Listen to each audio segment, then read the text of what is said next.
Olá, seja muito bem-vindo, seja muito bem-vinda ao DrogaVet Clinicast, o podcast do DrogaVet que traz informações, debate, inovação, tecnologia em relação ao universo do medicamento manipulado veterinário. E hoje nós vamos falar de um assunto bem importante, né, que é a insuficiência renal crônica nos nossos pets, né? E é um assunto cada vez mais relevante na clínica veterinária, uma vez que os nossos pets estão tendo uma vida mais longa, né? Estão vivendo mais tempo aí. E para me ajudar no nosso bate-papo de hoje, eu conto com a participação da nossa médica veterinária, Thaís Monteiro. Tudo bem, Thaís? Oi, Rafa, tudo bem com você? Ótimo, tudo ótimo. E também a nossa farmacêutica, Nayara Zevi. Tudo bem, Nayara? Tudo bem, Rafa. Ótimo, obrigado pela participação. Vamos começar então, né? Vou pedir a ajuda da nossa médica veterinária Thaís para tentar explicar, né, para o nosso público, seja ele médico veterinário, ou seja ele nossos tutores aqui, o assunto que é o assunto do nosso podcast hoje, né, que é a insuficiência renal crônica. Mas a insuficiência renal crônica especificamente em cães e gatos, ou seja, em pets. Os veterinários, eles já estão mais adaptados tanto ao termo quanto à doença, porque infelizmente ela é prevalente nos nossos pacientes, mas os tutores, eles podem não estar familiarizados. E é importante a gente saber que pode ser muito comum na rotina, pode ser que o seu pet tenha e você nem saiba. Então, o que é a insuficiência renal crônica? É quando a gente começa a perder a funcionalidade do rim ou dos rins.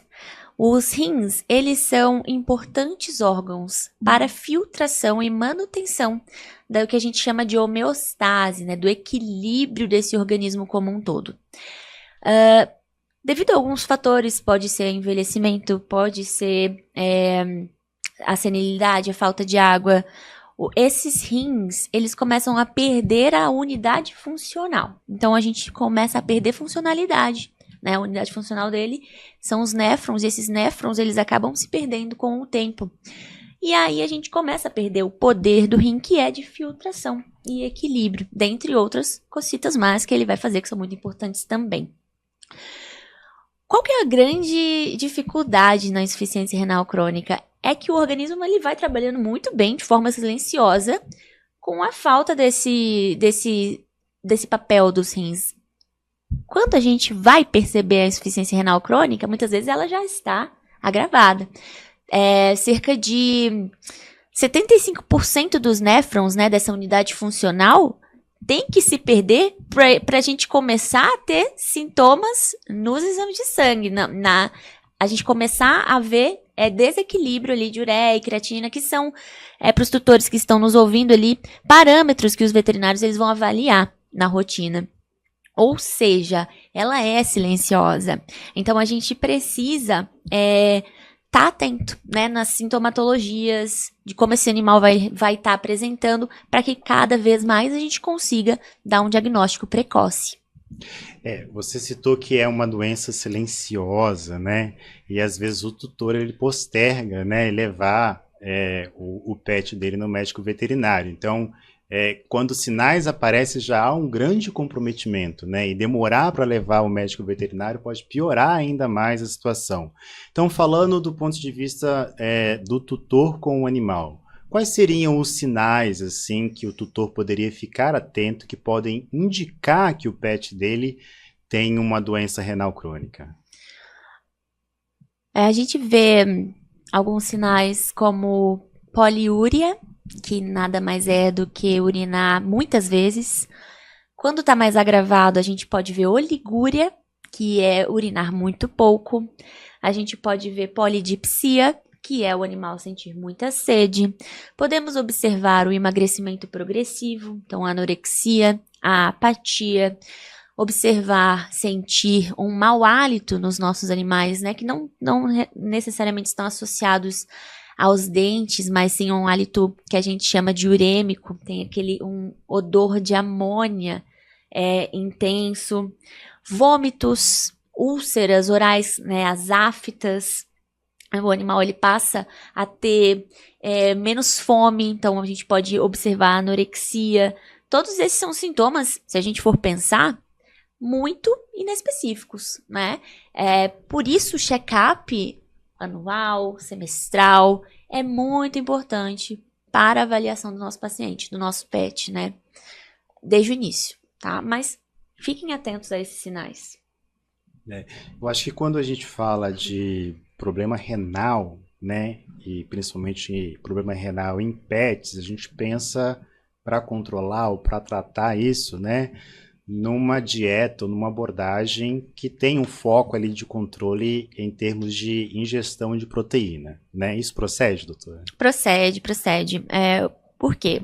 O rim, ele vai filtrar esse sangue, transformar em urina, né? E quando a gente tem uma ingestão proteica, que é natural de todas as espécies, e a gente tem ali cães e gatos que são carnívoros, sendo os gatos carnívoros estritos, a gente tem uma ingestão rica em proteínas. Se essas proteínas elas não estão sendo devidamente filtradas, isso quem faz são os rins, a gente tem um excesso de proteína circulante, e essas proteínas, na verdade, elas vão virar nitrogênio, né? A gente tem ali um excesso de corpos nitrogenados circulando no organismo, e isso traz uma toxicidade sistêmica, né? Compromete a qualidade de vida do animal como um todo.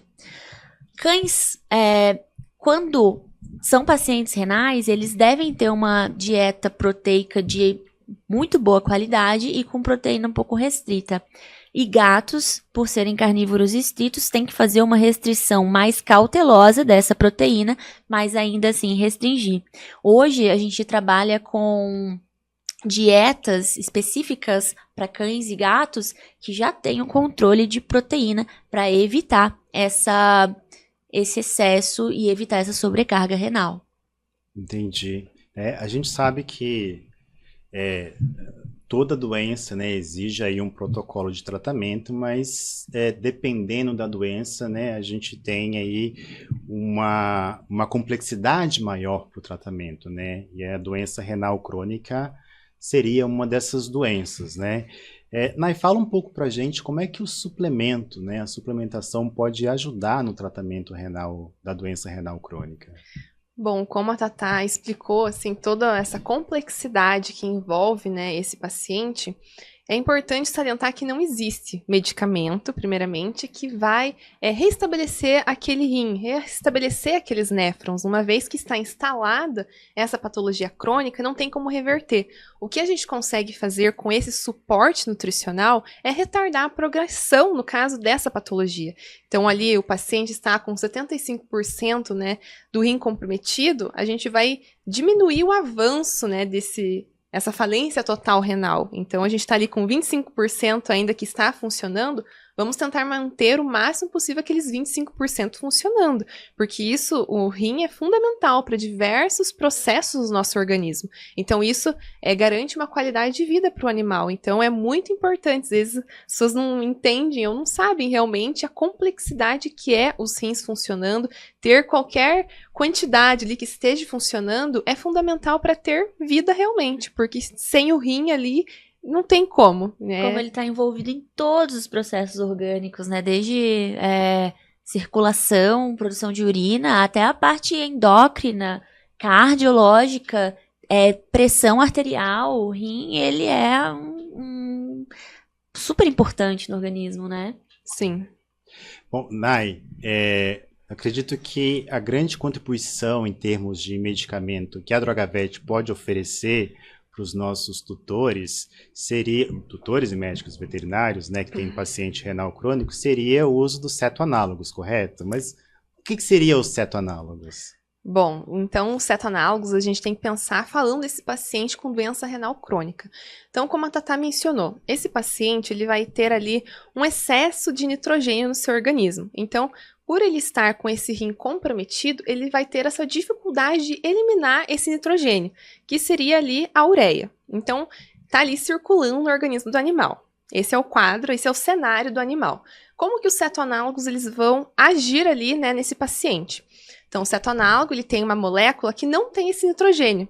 como se tivesse faltando nitrogênio na estrutura dele. Então ele vai entrar no organismo do animal e vai começar a fazer uma limpeza, digamos assim, desses nitrogênios que estão ali presentes, circulantes no organismo. E que isso é um prejuízo para o animal. Então é uma molécula muito inteligente. Os cetoanálogos que vem fazendo essa limpeza, digamos assim, ele vai construindo tipo tijolinhos. Então cada molécula ali, ele vai pegando e deixando seu tijolinho de lado, que é um aminoácido. Então, quando a gente pensa no aminoácido, a gente liga ali, opa, proteína. Que a Tatá falou, é importante ter a proteína. Então, essa construção desse tijolinho vai gerar um muro, digamos assim, que seria a proteína realmente. Então, é importante o paciente realmente ter essa proteína, ter esses nutrientes necessários. Então, por isso que os cetoanálogos, assim, é um grande, assim, inteligente realmente para o organismo que vai ter essa... não vai sobrecarregar o rim, vai conseguir manter essa quantidade de proteína, então muitas vantagens desse ativo que a gente está falando. É como se ele pegasse esses nitrogênios, né, que a Nay falou, essa paredinha que ele construiu, e ao invés de ficar sobrando ali, ele vai se alimentar disso, né?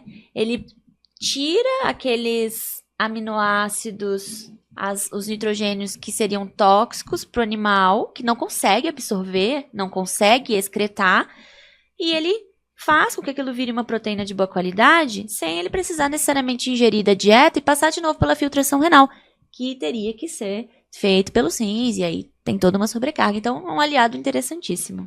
Exatamente. Então, garante esse manejo nutricional do animal com qualidade. Então, como a Tatá falou, a questão da anorexia, o animal vai apresentando essas questões, né? Questão da urina também, muita urina, pouca urina, é tudo que passa pelo rim. Então, é uma molécula muito inteligente porque justamente ela ajuda nessa questão que o animal às vezes não está conseguindo se alimentar. E ele precisa de proteína para manter ali a qualidade de vida dele. Então, é uma molécula muito interessante.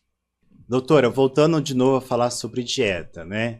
Para pacientes renais crônicos, né? Além da preocupação com ingestão de proteína, existe outro componente que o tutor também deve ficar atento?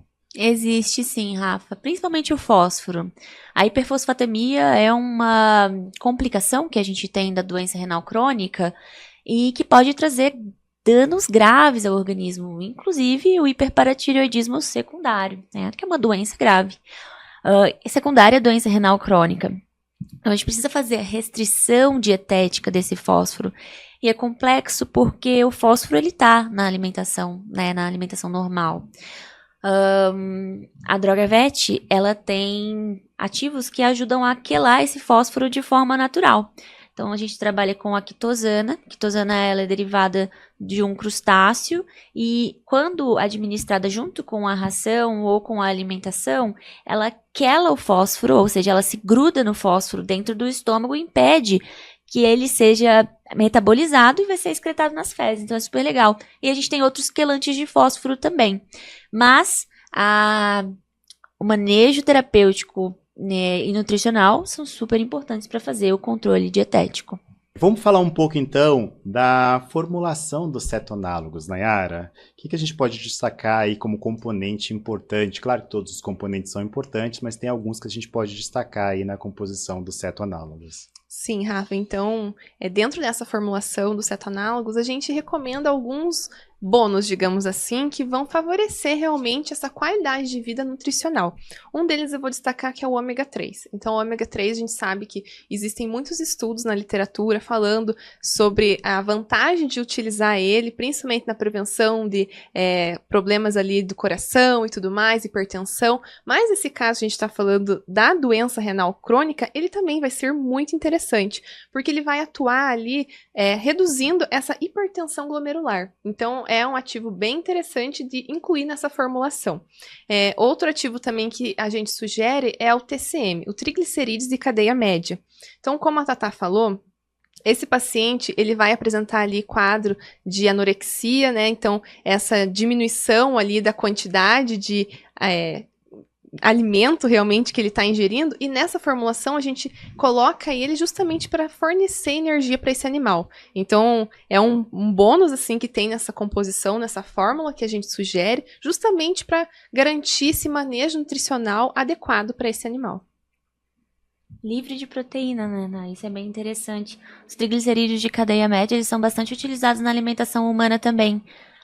Quem toma os cafés, super cafés, né, pela manhã, um dos principais ativos, na verdade, é o triglicerídeo de cadeia média, justamente por fornecer essa energia limpa, né, que vai ser utilizada no metabolismo celular. E doutora, agora falando um pouco mais, né, da clínica veterinária, né, dos médicos veterinários que acompanham aí pacientes com doença renal crônica, uma doença raramente ou talvez nunca ela é isolada, né? Então, os médicos veterinários, o que que eles precisam observar num universo mais amplo da doença renal crônica nos seus pacientes? Fazer o acompanhamento da pressão arterial, controlar a hipertensão arterial sistêmica, que é das complicações mais comuns, aí cerca de 93% dos cães afetados com DRC e cerca de 60% dos felinos vão apresentar. É muito importante a gente fazer o controle, porque essa hipertensão, ela pode causar lesões em outros órgãos. Então a gente pensa, né? Olhos, coração, cérebro e inclusive nos próprios rins. É importante o veterinário estadiar essa doença renal, né? Então a gente tem hoje critérios de estadiamento, diretrizes para serem acompanhadas, para que a gente consiga estabelecer o prognóstico e o protocolo terapêutico mais assertivo na hora de tratar esses pacientes. Outro fator e outro sintoma importante é a proteinúria, né? Quanto de proteína esse paciente está perdendo pela urina. Então, existem métricas, né, na urinálise que a gente pode avaliar. Então, peçam a urinálise, façam a urinálise do paciente de vocês, façam a bioquímica sérica, os exames de sangue, procurem, se por acaso também tem anemia, que pode ter envolvimento renal, tudo isso, avaliar esse paciente como um todo, porque lembrando, o rim, ele é um órgão que vai mexer em todo o organismo, ele é um órgão, assim, importantíssimo. Doutora, e os desequilíbrios eletrolíticos, eles também vão acontecer, né? Isso, É bem comum, Rafa, a gente vê o que são os desequilíbrios hidroeletrolíticos, né? Vão ser desbalanços nos íons, né? Que vão estar presentes no organismo e que vão ser importantes para diversas funções metabólicas. Então, a gente pode ter, muito comum, a hipocalemia, o potássio baixo. A gente tem a hiperfosfatemia, do fósforo baixo. A gente tem que fazer o controle também do cálcio. A relação cálcio e fósforo é muito importante no paciente renal. E o potássio baixo, ele pode causar também sintomas importantes, como fraqueza e ventroflexão cervical, principalmente em felinos, né? A gente vê aquele pacientezinho com a cabeça baixa, afetada. Tratar a hipocalemia, fazer reposição com citrato de potássio é muito importante para a gente evitar tanto esse desequilíbrio, como também equilibrar aqueles outros íons que são dependentes dessa reposição. E, Nayara, vamos falar agora um pouco sobre as contraindicações, ou seja, sobre as precauções que tanto o médico veterinário quanto o tutor precisa ter com o paciente, né, com o seu pet que possui doença renal crônica. Bom, então é importante estar monitorando nesse paciente o cálcio. Como a Thaís falou anteriormente, o cálcio é importante nesse paciente, uma vez que tem a doença renal crônica, fazer esse acompanhamento. Como que estão os níveis de cálcio? Então, todo medicamento que tem essa possibilidade de aumentar os níveis de cálcio, atenção, cuidado. Talvez é hora de trocar por outro medicamento, né? Observar realmente essa questão, né? Um exemplo de um medicamento ali que pode interferir nessa questão do cálcio pela complexação e tudo mais é a ciprofloxacina. Então, a indicação que a gente dá, né, é que 2 horas antes, né, do medicamento ali, né, tem esse intervalo, no caso, para administrar ali os cetoanálogos e tudo mais. Então, é importante esse monitoramento. E falando da clínica, né, doutora, né, a gente poderia explorar um pouco mais sobre o manejo clínico com pacientes com doença renal crônica. O que a gente poderia destacar para os nossos médicos veterinários? Eu acho que água, né, hidratação é um ponto-chave do paciente renal. Desde o consultório, quando o paciente ele chega e ele pode estar em desidratação, isso pode vir por fontes renais, fazer a fluidoterapia, né? Levando em conta o nível de hidratação, levando em conta todo a reposição que deve ser feita, até hidratação em casa, né? Maior quantidade de pontos de hidratação onde esse paciente possa ingerir a água de forma satisfatória, manejos de administração de água também. A gente sabe que os felinos, eles têm doenças renais tão prevalente porque na natureza eles vão obter água através das suas presas, né? Então, eles vão obter através da carne fresca que tem água. Quando a gente coloca um felino para se alimentar de ração seca, e também a gente pode incluir sim os cães, eles estão perdendo grande parte dessa fonte de ingestão hídrica. Quando a gente coloca maiores, enriquece essa hidratação, coloca ração úmida também, né, que são os sachezinhos ali, um petisco molhado, a gente está enriquecendo essa hidratação. Então tudo isso é um ponto-chave no manejo desses pacientes. Ótimo, acho que são dicas importantíssimas aí, né, para ajudar na longevidade, na qualidade de vida dos nossos pets. Nai, o que a gente poderia, assim, para finalizar, falar sobre a personalização dos medicamentos para o tratamento de doença renal crônica? Bom, então essa personalização, né, a gente permite ali administrar esse medicamento de forma que não seja um trauma para o paciente, mesmo sendo, às vezes, uma dose um pouco elevada, né, essa medicação, dos cetoanálogos, juntamente com os outros componentes, mas a gente tem que pensar no quadro geral, né, desse paciente, né? É uma doença crônica, então é uma doença que tem que ser monitorada, tem que ser cuidada, e a alternativa que a gente dá é facilitar a administração desse medicamento, que não é só um medicamento, mas a gente entra ali na parte nutricional, como a gente falou até então. Então, esse manejo nutricional é essa alternativa dos cetoanálogos. Então, isso é muito importante. Os outros componentes que vão nessa formulação também ajudam a manter essa qualidade de vida do animal. Então é isso, pessoal. Nós acompanhamos aqui essa discussão muito bacana, né, em relação a uma doença que é muito comum, né, muito presente na clínica veterinária, que é a doença renal crônica. As dicas aqui da nossa farmacêutica e da nossa médica veterinária focam principalmente na dieta, na hidratação e, obviamente, no acompanhamento médico. Queria agradecer, então, a participação da Nayara, farmacêutica, mais uma vez aqui no nosso podcast. Obrigado também à nossa médica veterinária, Thaís. Obrigado pela participação, Tatá. E é isso, pessoal. Encerramos mais um episódio do nosso podcast e esperamos você no próximo.